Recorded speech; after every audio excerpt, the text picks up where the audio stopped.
All right, Hebrews 13, verse 4. Who will read that for us? Hebrews 13, 4. Ron. Marriage is honorable among all, the bed undefiled, but fornicators and adulterers God will judge.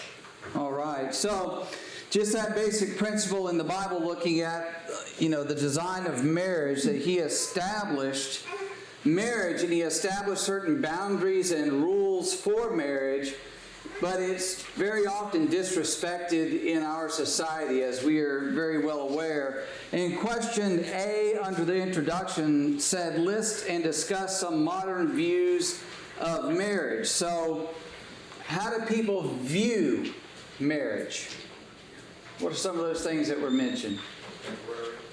Temporary. So temporary as in, what's their mindset when they enter into marriage?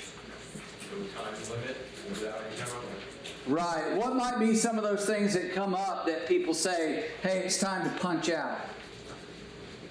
You spent too much of my money. She spends too much of my money. Okay. We know where Paul is. All right, so that could be it. Yeah, in fact, you all may have heard it. I've heard it from a very popular financial guy that he says the number one reason for divorces is over financial issues, over money matters, which, people can get really funny about money. I just realized that rhymed. Hank? I've heard guys say I'm trading her in for a new one. Trading her in for a new one. And what's the issue with that? Well, it's not scriptural for him to do. Yeah, correct. But from his perspective, what is it? Younger is better. Yeah, somebody younger, tired of being with her. She's not the same as she used to be. Usually, it comes down to physical looks. She's aged. Well, you have too. And quite frankly, you're just a dirtbag for leaving a woman over something like that. Yeah. That's all there is to it. So people think, well, it's temporary until things aren't going well. I lose interest. She loses interest. We've grown apart. We're headed our separate ways. And, we're no longer in love. I love them, but I'm not in love. I'm just not happy anymore. So all kinds of excuses on that. What are some other things? What are some other views of marriage? I think the phrase irreconcilable differences gets thrown around. Before and during marriage, you learn that you don't actually see eye to eye, or at least not anymore. And because we can't agree on things that are important to me, we shouldn't be together. Right. Some people have that attitude. Any others? Open marriages. Open marriage. And what is an open marriage, Linda? Where the people involved are free to go and have relations with other people. Yes. That is stunning. It completely blows my mind how anybody could ever be of that mindset. But people have it. I would say also in this day and time, somebody says, I'm now attracted to men, Okay, they change, but we're thinking about these views of marriage. Marriage is temporary. When I go into it, I know that I've got to exit because I can get a divorce, and we've got no fault divorce, so I can get out of it if this just doesn't go as I'm expecting, hoping, as I have a fantasy in my head that it ought to go. I can get out. Open marriages, hey, we're going to go into this marriage and we're going to agree that we can see other people and do things and all of that. Nancy? Well, another situation that's becoming extremely common is they just don't get a divorce. They just separate and they move in with other people and live with other people because a divorce costs a lot of money. Okay. So that gets to one that I had down. It's a business arrangement. We're here to share expenses, and you keep your income, I keep my income, and let's just say if the rent's $1,000 a month, we each pay $500. That's what we're responsible for. And then if you get your car, you pay for your car, I get a car, I pay for my car, I pay for my gas insurance, and they just split it all up like that. It's just a business arrangement, and then they figure out on their taxes different things that they can do in that situation. So they're pursuing their own careers, things like that, and then, hey, it's too expensive to get a divorce, but let's just agree we're done, right? There's one of the things he mentioned in there in the workbook was a matriarchal marriage, and what is that? It's where the woman is the head of the house. Right. The family. Yeah, she's the head of the family. She makes the decisions. Everything has to be cleared through her. Nobody, jumps unless she says to, and then they have to ask her, well, how high? Things like that. The wife is the head of it. And then there's another one there we want to touch on. Hank mentioned it.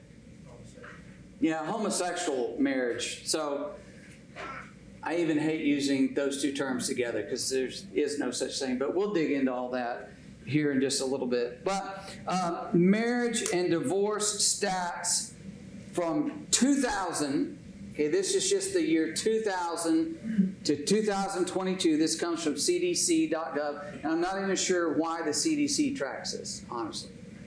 But that's where I found these. Okay. I would guess they track it because homosexual lifestyle, Well, this is marriage in general. yeah. Yeah. Oh. And maybe, yeah, this is just all marriages, right? So in the year 2000, there were 2.3 million marriages in the United States, okay? In 2005, there were 2,249,000. 2010, 2,096,000. 2015 came up a little, 2,221,000. And then 2020 was 1,676,000. There's a huge drop in 2020. Anyone want to know why? Huh? Pandemic. A lot of those things were shut down. People are like, well, if I can't get married, if I can't have a ceremony, I can't have people. That's my guess. I'm just reading into it. But here's the thing about it. The overall trend is there's fewer and fewer marriages. Now, the population is going up, but there are fewer and fewer marriages, or maybe the population's about the same, but in the past few years. But it's number of marriages is going down. Now, divorces and annulments are together in these stats.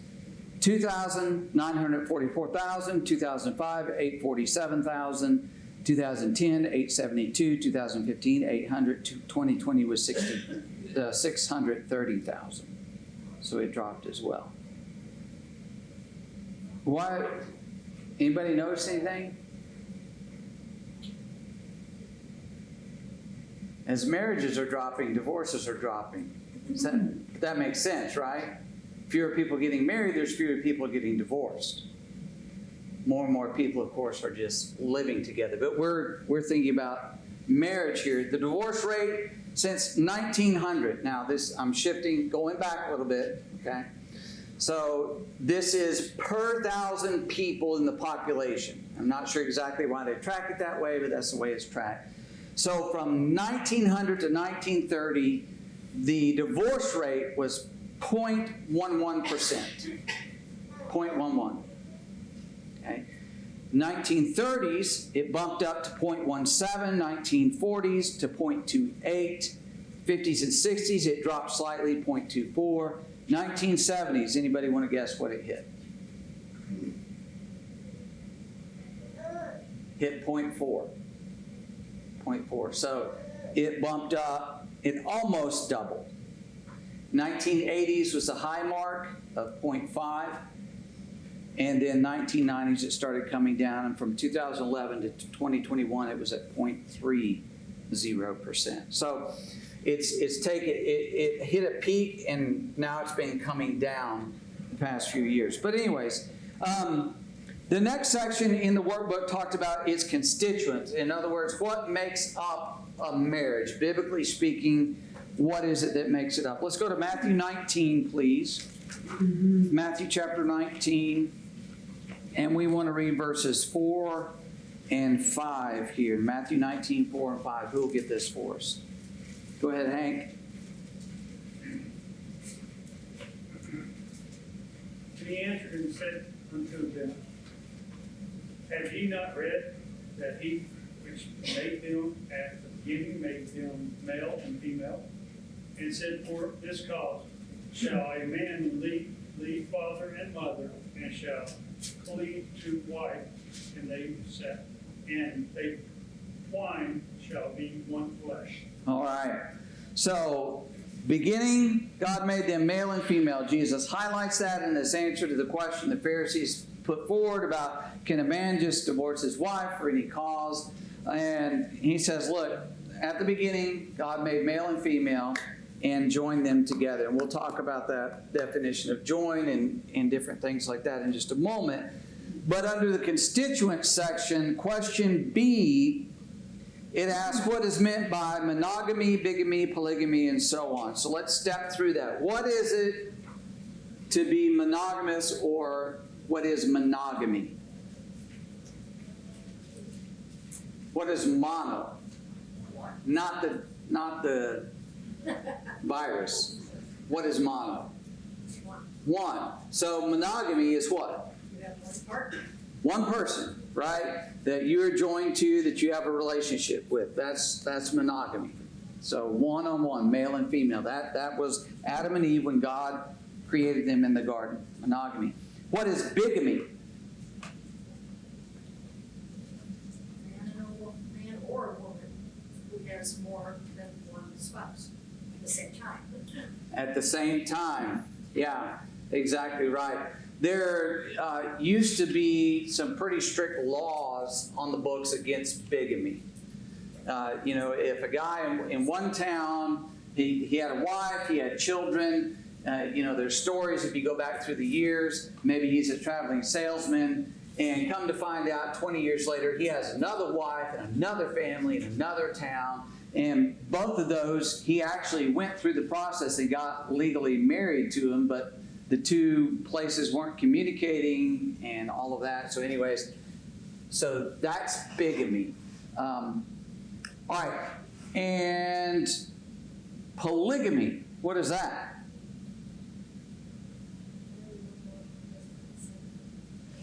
Say that again. Okay. Who's famous for being polygamous? Mormons, and who else? Muslims. They're allowed 4 wives under Islamic law. And you go over there in that part of the world, and they have it.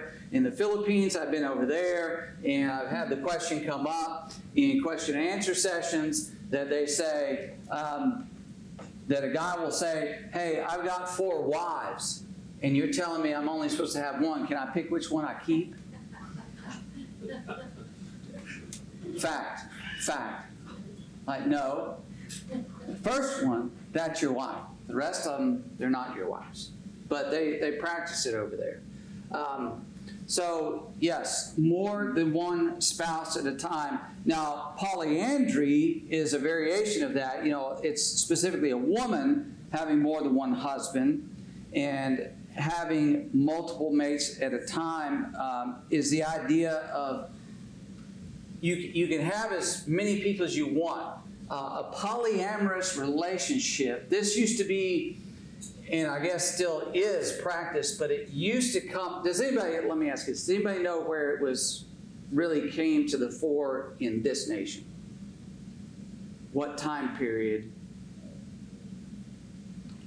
It was the hippies and the communes, and they would have polyamorous relationships. And so there might be 2 men and 3 women, and they're all in a weird mixed up relationship. So that's what that is. And then polygyny, I think is how you say that last one, more than one wife at a time is the idea for that. All right, so let's jump into Genesis chapter 16 real quick. I wanted us to notice in the Bible, polygamous relationships and what happens. What does the Bible present to us about polygamy, about a man having more than one wife? So, Genesis 16, let's read 1 through 5. Who will get that for us? Jim? Now Sarai, Abram's wife, had borne him no children, and she had an Egyptian maidservant, whose name was Hagar. So Sarai said to Abram, "See now, the Lord has restrained me from bearing children. Please go in to my maid. Perhaps I shall obtain children by her." And Abram heeded the voice of Sarai. And Sarai, Abram's wife, took Hagar, her maid, the Egyptian, and gave her to her husband Abram to be his wife, after Abram had dwelt 10 years in the land of Canaan. So he went into Hagar, and she conceived. And when she saw that she had conceived, her mistress became despised in her eyes. Then Sarai said to Abram, My rod be upon you, and I gave my maid into your embrace, and when she saw that she had conceived, I became despised in her eyes. The Lord judge between you and me. All right. So Abram, his wife Sarah, they can't have children together. So she thinks, here's how I'm going to fix that. You take my handmaid and have a child by her. And what happens? It blows up in her face, is what it does. And she has a problem with this other woman, and she has a problem with her husband now. And it just, what happens? What do you see between Hagar and Sarah here?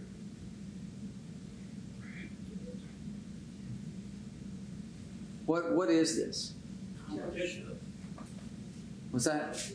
Jealousy, envy, bitterness. One thinks, look at me, I'm better than you, you're lesser than me, I look down on you, I'm able to bear children, I'm giving him a son. And the wife, not happy about that. There's issues there. What happens between the sons, Ishmael and Isaac, when Isaac is born? Ishmael was jealous because he felt like he was being denigrated, I guess you could say. Because he was the firstborn, but all of a sudden they're all carrying on for Isaac. It's just, it's one of those things that never works. There's always going to be jealousy and competition, in that kind of situation. Who's the other patriarch that his life is just difficult? Jacob. How many wives did he have? 4 of them, right? 4. So 2 primary wives, 2 secondary wives that he has, because the wives got into a competition. They got into a competition. Now, we can have a measure of sympathy for Jacob. He was deceived. He got Leah. He didn't expect that, didn't want that. Then he got Rachel. It's very interesting that the Bible says that he was buried with Leah. And Leah had as many children as all the rest of them put together. So there's something being said there. That was his wife in God's eyes. But you look at that and look at those wives having competitions. Anybody remember an incident between Leah and Rachel and Reuben and all of that? With the mandrakes. You have the wives scheming with each other and bringing their children into those schemes. Right? Then you have the sons later, of course, who do what?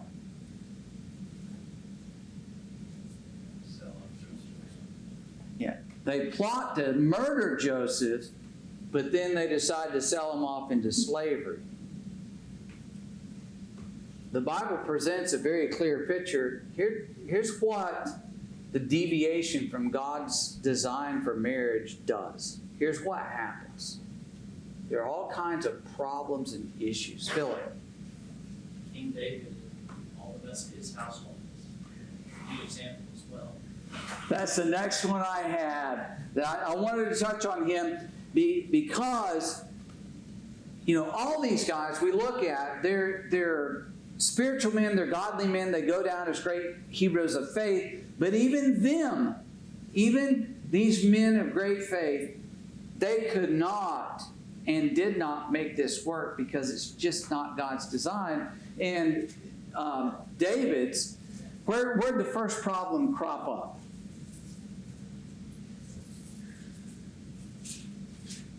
2 Samuel 13, with his children, between 3 of his children. Anybody remember? Was it Absalom and Tamar? Can't remember the other. Okay, Amnon, who is half-brother to Tamar and Absalom. Tamar and Absalom were full brother and sister. Amnon raped Tamar, and Absalom got his revenge after 2 years and killed him. Imagine that going on in your family.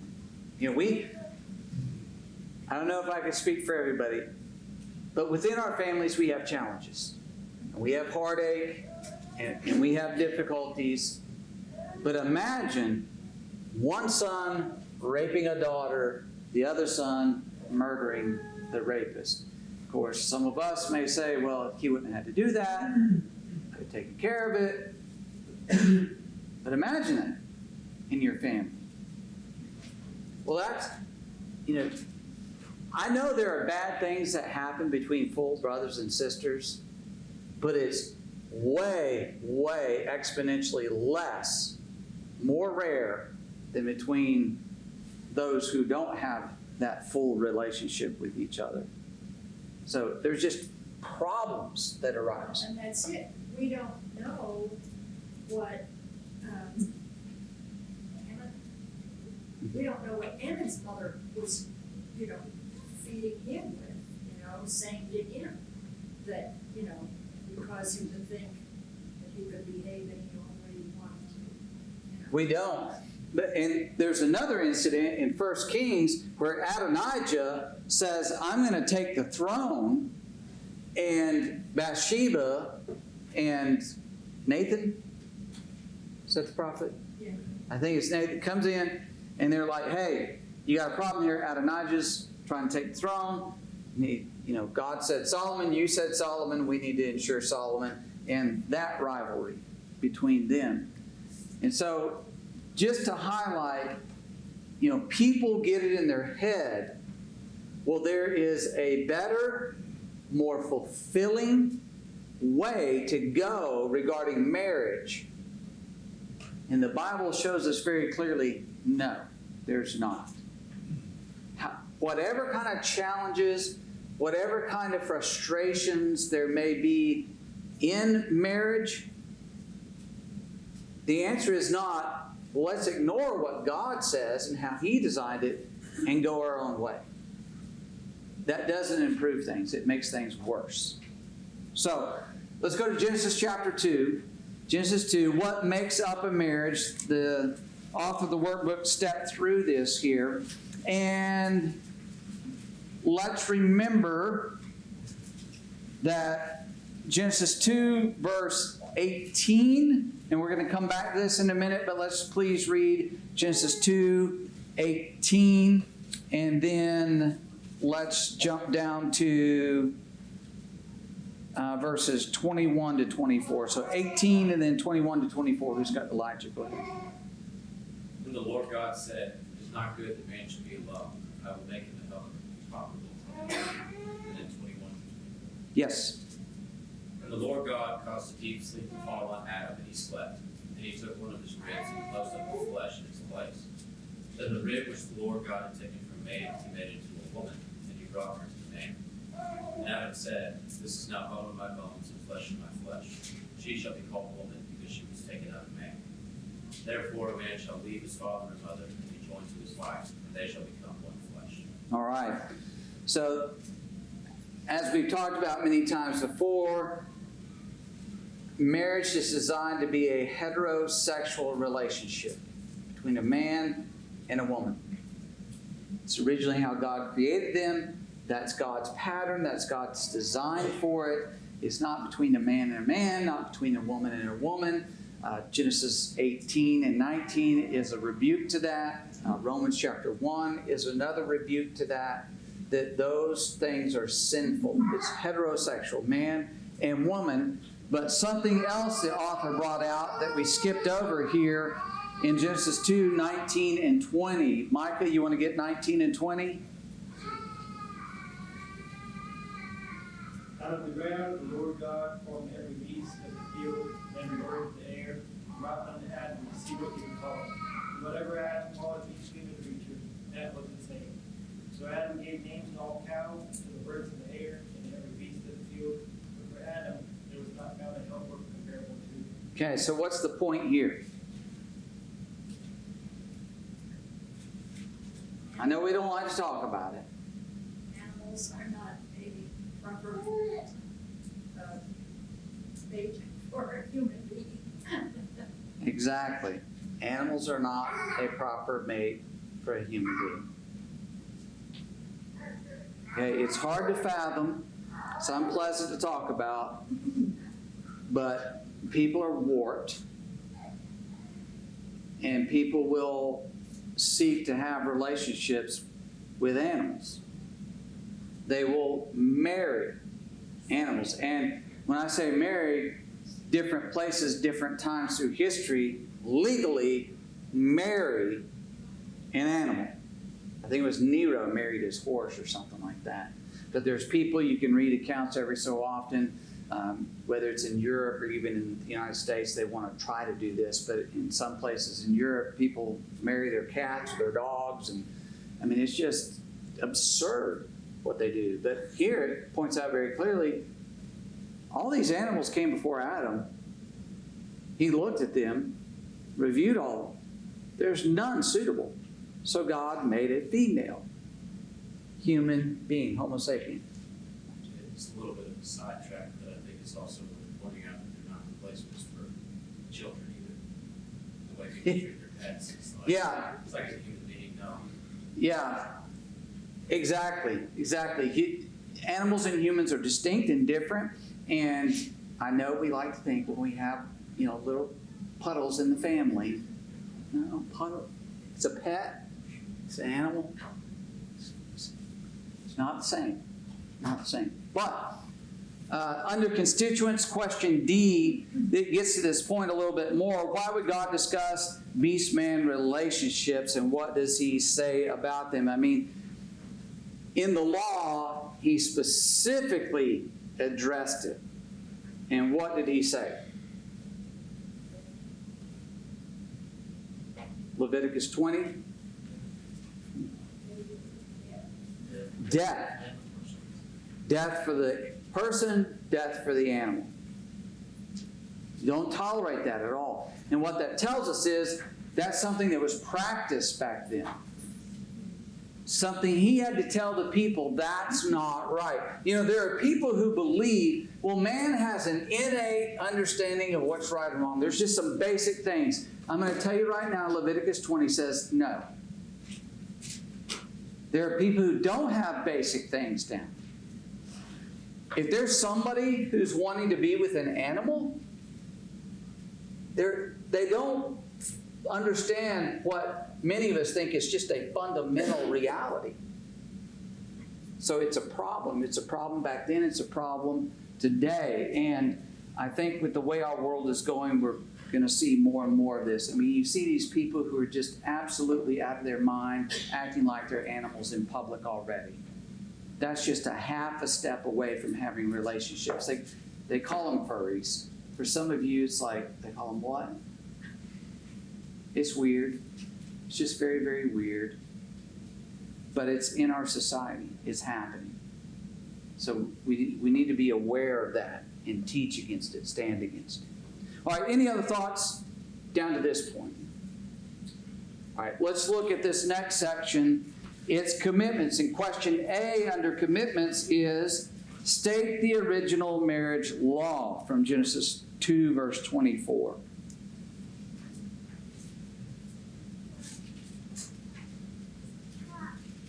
How would you word this?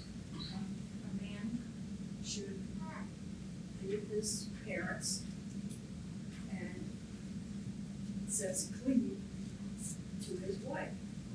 Okay. And they should be one flesh. They should All right. have that relationship.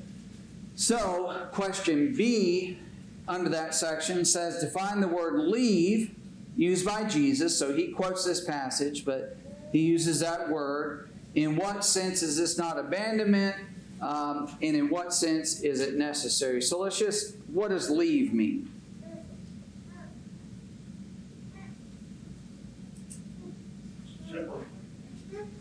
Separate? Ron, yes. To forsake completely, or it could be abandonment. Okay. It carries with it that idea of abandoning. So you abandon one relationship for another relationship. So there's a dynamic that changes in marriage. So leave father and mother, be joined to his wife. Now, so how would you explain that? How would you tell someone, hey, you need to abandon your parents? Is that how we would word it? How would we word that? How would we explain it to someone? What this means, Linda? I think you have to change your emotional allegiance. Okay. Before, you were connected to your parents in such a way, you depended on them, you trusted them completely and all of that. Well, when you marry, you transfer that kind of trust and allegiance to your spouse. And nothing comes before that except God. That's basically what it is.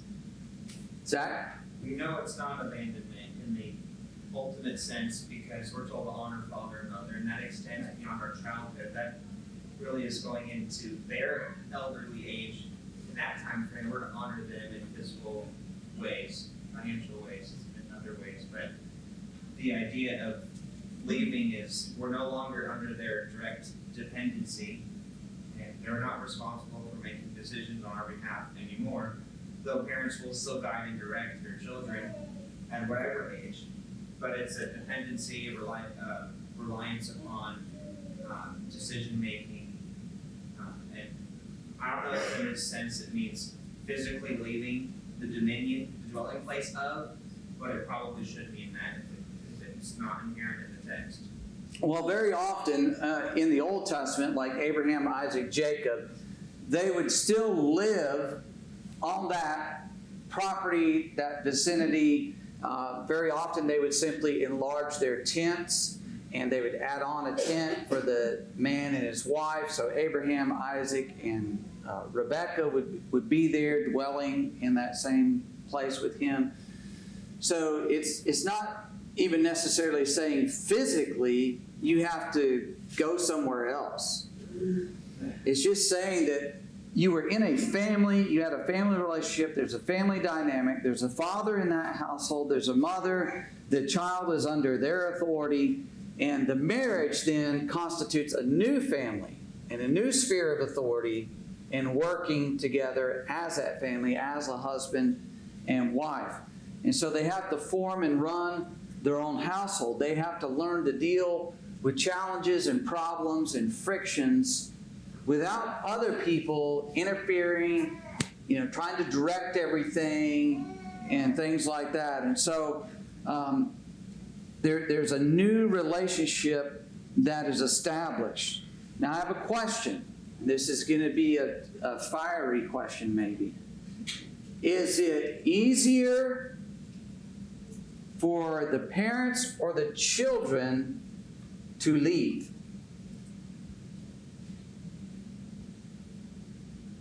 So if you have a child, is it easier, or if you were the child, which many of you, of course, were at one point, and you left and you married someone, Some of you have experienced both of those. Which is easier? Was it easier for you to say to your children, you're in a new household, goodbye, see you? Or was it easier for you to say, Mom and Dad, goodbye, I'm getting married, I'm gone? It's easier for the children. It's easier for the children? I would think so. I know some children have separation anxiety, but I would say, generally speaking, children are more like, yeah, I'm ready. Well, the difference is they're off to be husband and wife. You're still parent. Parent, parent, parent. And you want them to do it right. You want them to be successful. But taking your hand off their shoulder can be difficult if you think they're not getting it right. Carrie. Well, if the parent has done their job properly, it should be the child that has to do your job. Easier time leaving the parents, because that parent would be responsible for preparing them. Yes, you do your best in preparing them to send them on their way. Paul and then Sandy. The leaving and the cleaving to another comes natural for some. For some, For some. yes. I Sandy. think a lot of kids grow up thinking, I can't wait till I'm 18, 20, and they're starting to do what I want to do. And they're looking forward for a long time to being young. And so, once they get there, they're off, And and they come back. okay, well, I'll have to say, looking forward to that, going out, being on their own, starting their own family, then a year or two into that, they're like, oh, I didn't realize this is what it meant. So it can be a challenge because I think marriage and having children are two things.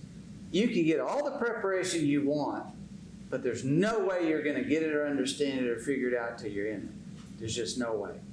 My opinion, if you disagree, please write down how to have that before you get in, because I want to read that. I want to know about that. Anyway, all right, so question C under commitments, what does cleave literally mean? And how long should a marriage last? So what's cleave?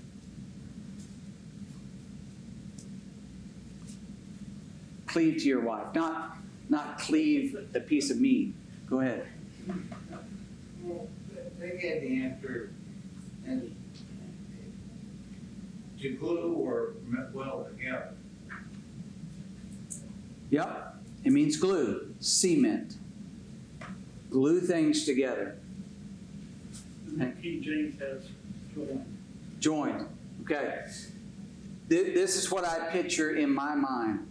When I was a kid, I used to make those plastic models. You remember those little models? You could make a car, you make an airplane or something like that. And it was plastic, and you had glue that you put on there, and you glued two pieces together, two pieces of that plastic. And literally what it did is it really dissolved that plastic, and then it dried out, and that plastic was melded together. And if those two parts came apart, it wasn't a clean break. And that's how I see it. When you're glued together and then pulled apart, there's not a clean break. Because you've been melded together. So how long should marriage last? All right. To death do us part, Charles. Romans chapter 7, verses 1 and 2. Romans 7, 1 and 2. Who's got this for us? Okay. Know ye not, brethren, for I speak to them that know the law, how that the law hath dominion over a man as long as he liveth. For the woman which hath a husband is bound by the law to her husband, so long as he liveth. But if the husband be dead, she is loosed from the law of her husband. Okay. So there it states very plainly, you're bound to your mate as long as both of you are alive. When that mate passes away, the one who's still living is not under that cleaving, not under that law, not joined to them anymore. They've passed away, that relationship is dissolved. So it doesn't exist anymore. So they're free to go and marry if their mate passes away. So it should last a lifetime, as long as you both shall live, and many marriage vows used to have that, till death do us part. Now, it says, and it was mentioned a while ago here, and it talks about it, Genesis 2:24, the husband and wife become one flesh. Now, I know people have, I guess, believed this. It's popular in our society. It is something I think that is influenced by Roman Catholicism. But there's something we need to address on this. A marriage is not consummated in sex. Because people think, well, they have the ceremony, but until they have sex, it's not consummated. In other words, it's not really solidified. Okay? When is the marriage solidified? When is it you're married? I do. When you take the vow, when you take an oath before God and man, that's when you're married. Because I knew of a case, two Christians got married. They didn't have relations for a year. The wife said, I want out of this. And her argument was, and their parents' argument was, it's not being consummated. Sorry, you took an oath. That's binding the two of you together. It's not the physical relationship that binds people together. Sometimes that question comes up. Well, before I got married, I had a relation with somebody. Does that mean I'm married to him? No, it doesn't mean you're married to him. That's what's called fornication. It's immorality. It's illicit. It's not lawful. It's illicit. So no, you're not bound to that person. It's the oath, the marriage oath that is taken, that commitment, that vow. That's when two people come together. And the idea of the one flesh, it involves that sexual relationship, but you blend your two lives together. There used to be what's called the law of coverture, if I'm saying that right. Does anybody know about that? Law of coverture? In England, and I think it came over to the United States early on, but the law of coverture was a legal doctrine that a married man and woman were one. They were one in the eyes of the law, and it restricted a wife's legal authority and liability. She could not vote. Her husband's the one who voted. She could not own, buy, or sell property. That was her husband. She could not enter into a legal agreement. She couldn't go down and say, I want to buy this horse. The husband had to do that transaction. And she could not sue or be sued by someone. Now, she could do it as long as she was single, but as soon as she was married, it said, there's one here. And I didn't research it all out, but I'm guessing it came from the concept of the Bible, one flesh. And he's in authority, and so he's going to be the one making the decisions, entering the legal agreements, owning the things. Legally, he's the one that's liable, responsible, and all of that. But that's how much it used to be ingrained in society. Now, question E in commitments. In what way does civil law relate to marriage? So let's go to Romans 13. Romans 13, verses 1 and 2, please. Who will grab that for us? Romans 13, 1 and 2. Bill. Let every soul be subject to the governing authorities, for there is no authority except from God, and the authorities that exist are appointed by God. Therefore, whoever resists the authority resists the ordinance of God, and those who resist will bring judgment on themselves. Okay. So how does the law of the land, civil law, relate to marriage? It regulates. It's a regulatory law. It determines what is a legal marriage. Okay. Anything else? Yeah, I was just thinking that if you don't obey that law, that civil law for marriage, then, you know, you're not recognized as being married by other people because you didn't make it legal. You know, you need to obey that law so that others won't think you're, you know, just living with somebody. Okay, you go back through history, and there are different customs, different requirements, different ways that people were recognized as being married. Certain ceremonies that they might have, or certain legal hurdles. You know, way back, and this is Joseph and Mary as well, when two people were going to get married, there was a legal contract for getting married. And it was binding. And that's why it talks about he was minding to put her away. And so we don't live in that kind of environment, but it changes. That civil law changes down through the years. God's law doesn't change. And so we use God's law. We understand that's the superior law. As Peter said in Acts 5:29, we ought to obey God rather than men.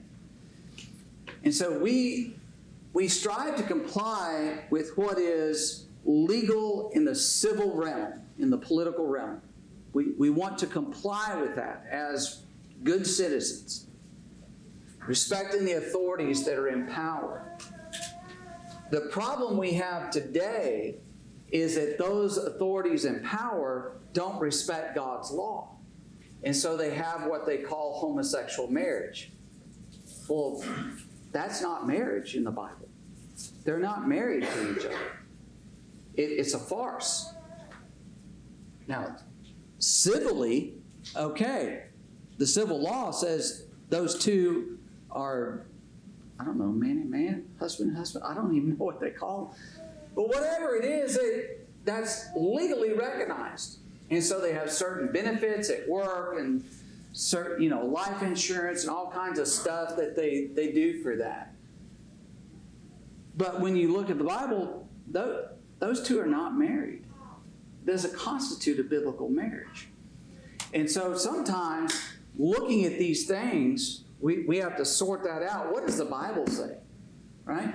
When you find a couple, and I know Ron's experienced this, others may have experienced this, somebody comes into a congregation, they're visiting there, and we've had a case here in the past couple of years like this. They come in, and you sit down with them, and you say, is this your first marriage? No. Okay, well, tell us, what about you? What's your case? What about you? What's your case?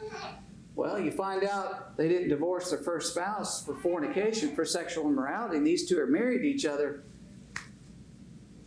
No. In the eyes of God, you're living in adultery. It's an illicit relationship. Now, the state says the two of you are husband and wife. The Bible says no. Two of you're living in adultery. You have another spouse that you actually belong to. Remember, John told Herod, it's not lawful for you to have your brother's wife, though they were legally married to each other. So we have to be mindful. Here's what the Word of God says versus what we see in society. We want to comply. We want to honor that as best we can. But we always know God's law is right. And it's the governing law in our lives above all others. All right, any other thoughts before we close out? All right, thank you all very much. I think we're going to pick up